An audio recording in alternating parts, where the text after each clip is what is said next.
Hey, welcome to C's Backstage. This is your all-access pass to everything you need to know to design, produce, and inspire your next event. I'm your host, Troy Peters, Chief Experience Officer here at C's Productions, helping you understand this world of live event production.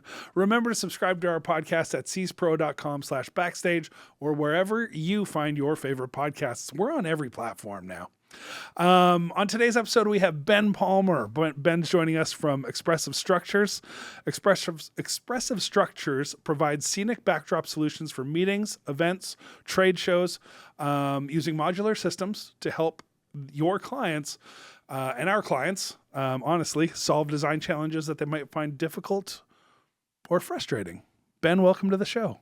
Did I capture that well?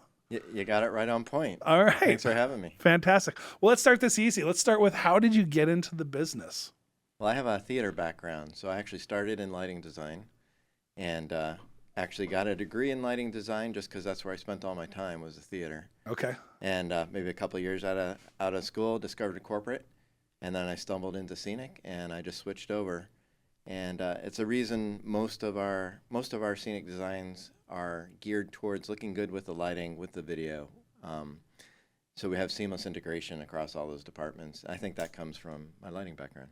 Okay. I think I've known you for a couple of years now, and I think we originally realized that my start was in motion picture production as a lighting designer. So I think, I did a few theater shows as well. So I think I see, I think that's also been how it's been easy for us to integrate with you guys. And for those listening or watching out there, we work together, your company and our company, a lot, because we can come in, bring the technology, bring the uplighting or whatever lighting treatment we're doing for the scenic, but your lighting's only going to go so far unless you have something to light. And really, your company really does that. So let's tell everybody a little bit. So it's not just like modular systems like you might see from a company that might just provide scenic tiles for backstage. You really have embraced even SEG printing, being able to print on fabric so you can have a client that can customize a backdrop or customize a booth. So talk a little bit more about the product that you have. I know it's the T3 modular system, but talk just a little bit about the ease of use and the different ways that you can use it. From your perspective. Yeah, sure. So we tackle it from a technician point of view and a designer point of view. So the designer point of view, we're looking at how can we get the best play out of lights. There's only so much you can do if you're lighting black drape, no matter how good your lights are. Yeah. But if you have a surface that provides a canvas, which is what we do with our hard panel scenery, we use fabrics that reflect light beautifully so that you can get the maximum play out of your gobos, out of your patterns, all the different colors you put on the set. Really customize it to the client. Yeah. And then we play on the technician side, whereas we have to get into these rooms. Sometimes the ballroom's on the 4th floor. Sometimes there's only a passenger elevator to get there. Not a lot of space, so we break everything down into modular. So our biggest piece is 4 feet long, and that allows us to get anywhere, basically. That's incredible.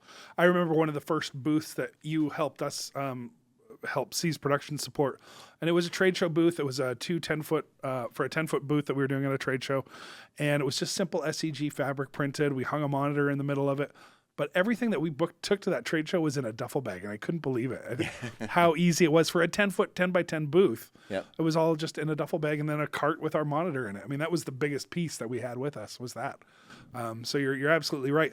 And I think some of my favorite, you mentioned drape and how you're always talking with clients and they always just want to step it up a little bit.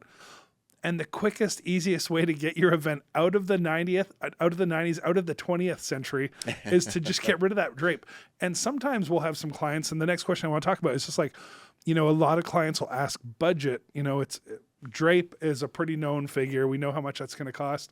Clients have probably had drape in their ballroom for years, so they already know what that cost might be.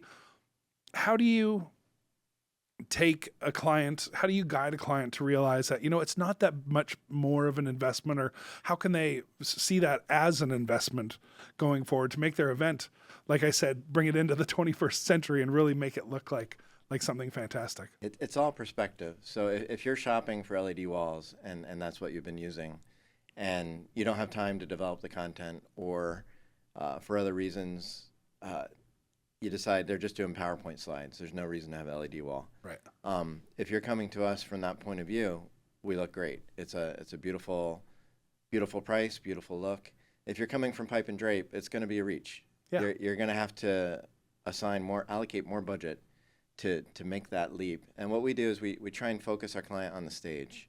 And so if you don't have enough for the whole room, stick with the drape on the screen surrounds, Right. and concentrate your spend on the stage. And sometimes that can be a couple of different little things on stage to use up the space, and we design with the negative space. Mm-hmm. Or it can be one large wall that's your brand or your theme or your message. And it looks beautiful on camera, looks great in person, Mm-hmm. and it gives you a sense of place. So if you're recording your event, if you're doing iMag and things like that, what's nice is when you're mixing everything at all your different events around the country, you have a sense of place because it ties to each graphic. Yeah, I love that. And I love that, what you said about negative space is that, some clients might think, well, I've got a, 100-foot wide ballroom. Does that mean I need to create a graphic all the way across that 100 feet? But no, you don't. You can leave some drape, or like you said, around the screens, figure out where the elements fit in, right? And then expand from there, right? It's baby steps. That's right. It's getting a little piece. And you guys have done some great work where you've just provided components like a square here or something there. And then maybe we've provided a little LED box that kind of like offsets that. And what you're saying about branding, I think that's just more and more important in this day and age. We'll typically have clients that are reaching out and want to always, when we're doing iMag where we've got camera on somebody on stage, they always want to see their logo in the background. So doing a step and repeat or something like that can make a big difference. Talk to me a little bit more about outside the ballroom, outside that main general session stage. I know we've worked with you where we've done iPad kiosks or we've done digital signage out in the lobby of a hotel. Tell us a little bit about that kind of work. Yeah, so we originally we expanded past our hard panel Scenic, which is beautiful for general session rooms, but it doesn't really address trade show, and it doesn't address sponsorship space outside the ballroom. Right. And there's often a lot of opportunities outside the ballroom to do archways or presentation walls, sponsorship areas, ways where you can control the whole look of the meeting, yet you have lots of different sponsors sponsoring that meeting. Right. And so we've done that with our T3 system, which is why we brought it on board. It's one extrusion. It allows us to build everything. So we can build counters, walls, towers, whatever you're trying to create, we can build that using this one extrusion. And it can support hard substrates such as foam boards, ultra board, or we can use fabrics, SEG fabrics, or Right. Velcroed fabrics, or magnetics. I've even seen where we've done projection surface as well, right?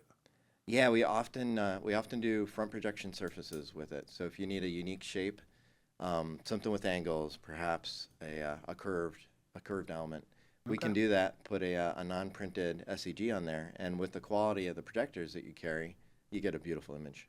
Perfect. What's an example? It just made me think of what's an example of a client that's brought you something that you really had to like sort of scratch your noggin on and think about like, oh, how are we going to do that? Is there an example that you can share that was maybe so far outside the box, but it worked and it was something that you were pretty excited about? We have one we're working on right now, and it's an arena event. So when you first approach the arena event, the arena's huge. So we're looking at it going, okay, what are we designing here? But now we start looking at the pieces. Okay, they have LED screens hanging to either side. The stage is this size. We look at their photos from last year, and they basically turned this arena into a ballroom. So essentially, we're just working in the same space. They just needed more seating for the audience. Right. And so from there, we designed down, and we go, okay, we have this space to work with. Show them a bunch of pictures. We get a vibe on what they like, what they gravitate towards. And then we start building out from there with a concentration on the center, since they're doing a lot of iMag, a lot of tight camera work.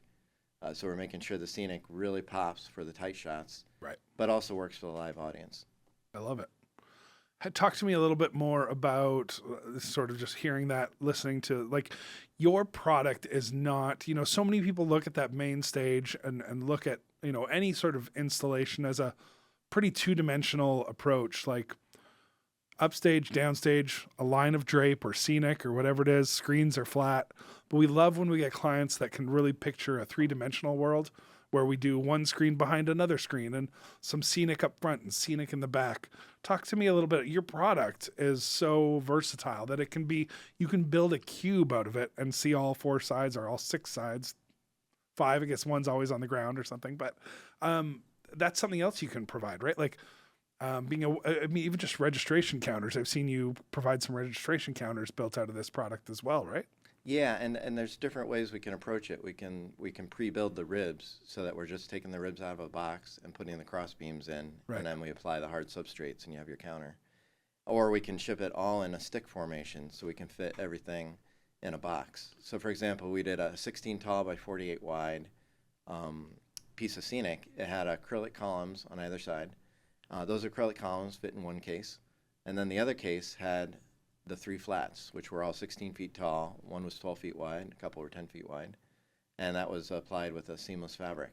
Wow. And the fabrics we're using are seamless dye sub. So there's no seams, and it's dye sublimation, meaning the ink is infused into the fabric. So the fabric stretch characteristics and the ink stretch characteristics are the same. You're not going to degrade the color by stretching it out. Yeah, so you won't see Okay. ripples, you won't see Yep. wrinkles. You get a nice pristine surface that looks like a solid wall. I love that.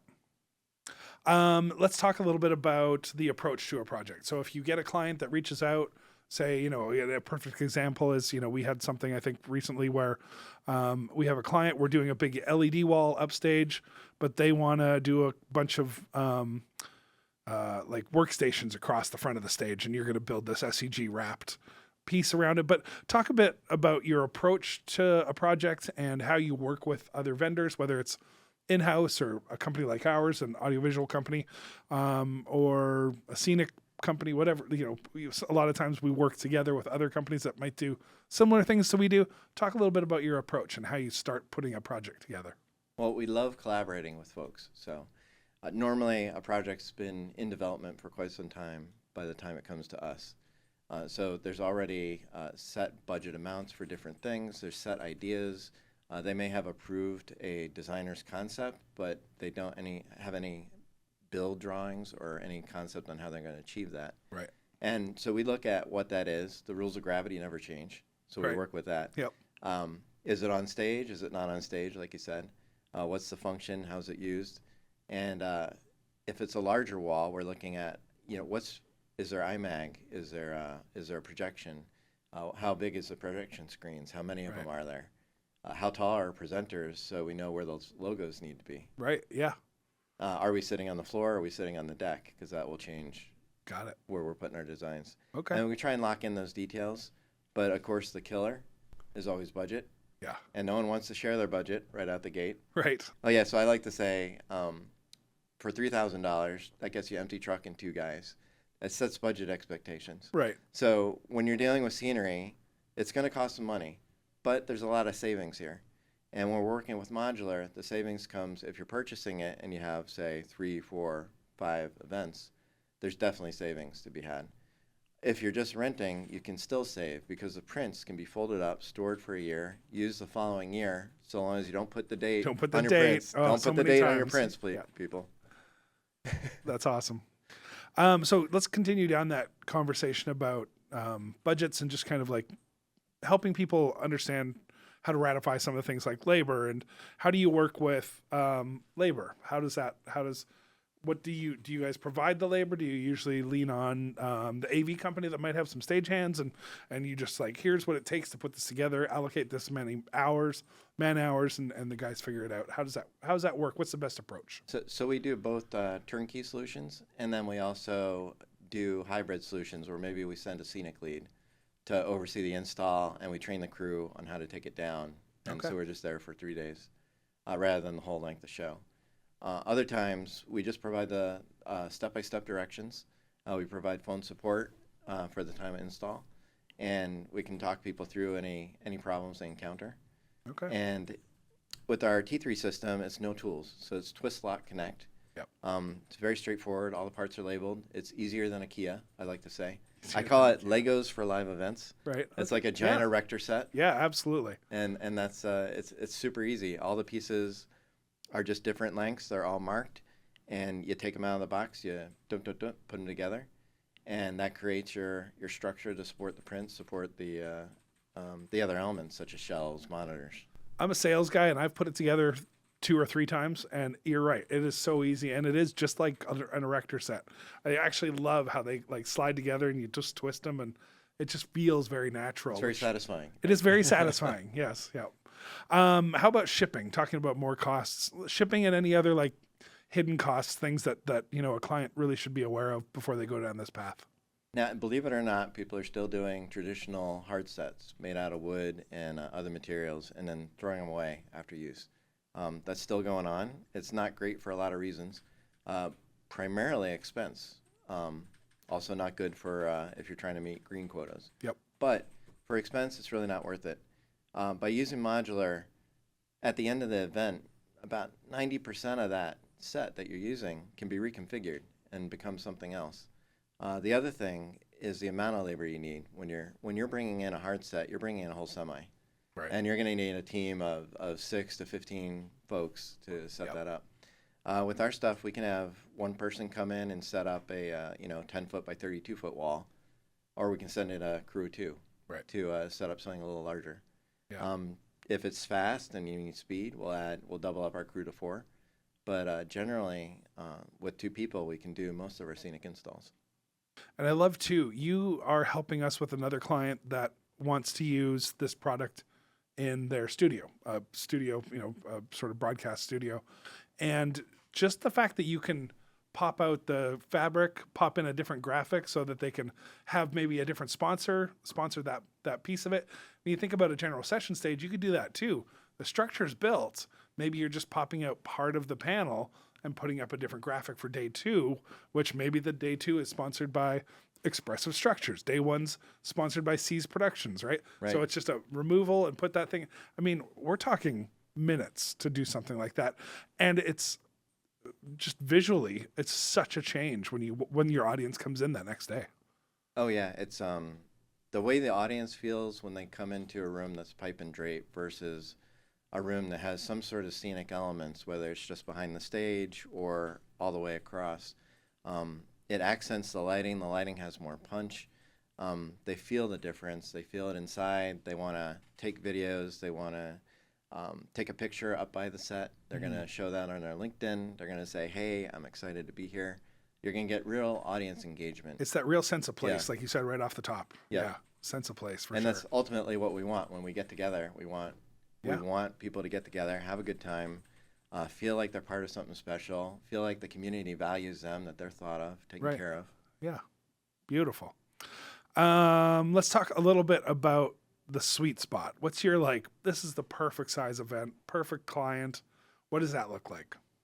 Oh, we have a couple of different, but for general session rooms, we love doing general session rooms that are rooms about 100 feet or less in width. Okay. If we can get 17 to 18-foot ceilings, that's ideal. Just a little note out there, when you get your ceiling heights from the hotels, they're giving you the height of the mounting of the top of the chandelier. Right. We always need the lowest point, which is the air wall track. Lowest physical point. So you always want to find out your air wall track height when you're shopping around for Scenic. Yeah, or the bottom of the chandeliers. Yeah, and that's important for your viewing. Yep. Viewing of your screens. Last couple questions. What's the future look like for Expressive Structures, and what's it look like for the Scenic business? Anything that you're seeing that, wow, this is exciting, or is it new shapes, colors? Is it a new product line that's coming on board? What do you see? We're seeing a lot more creative services companies starting to come about. So we have a lot more creative service agencies within companies starting to purchase equipment and starting to run the meetings from portions of equipment that they own. Okay, interesting. And so that's when I started in the industry, all the creative services departments were being gotten rid of. Right. So it's kind of interesting. They're coming back around. Right. Yeah. All right. Well, thank you so much for being on the podcast. Is there anything you want to add? Oh, check us out at our website, www.expressivestructures.com. We have a couple of products on there to check out. Just let us know what your challenge is, and we'll help you solve it. We have the network. We have the partners to make sure your event's a success and that you get good engagement with the audience and have a great event. I love it. And offices are in Chicago and San Diego. Yep. So you got Midwest, you got the West Coast, but you guys go anywhere. Like we said, It goes in a duffel bag. It can be checked in with your luggage. This product can really go anywhere so easily. Yeah, it's very versatile. It lets us build anything with angles, rectangles, or we can bend it, and then we can take that same wall and turn it into a light box, whether Amazing. it's curved or straight. Amazing. Hopefully we'll have inserted some photos while we're talking. People can see what we've done. Well, thank you again so much, Ben. Again, this has been C's Backstage, your all-access pass to everything you need to know to design, produce, and inspire your next event. Remember to subscribe to the podcast at cspro.com/backstage or wherever you find your favorite podcasts. Have a great day, everybody.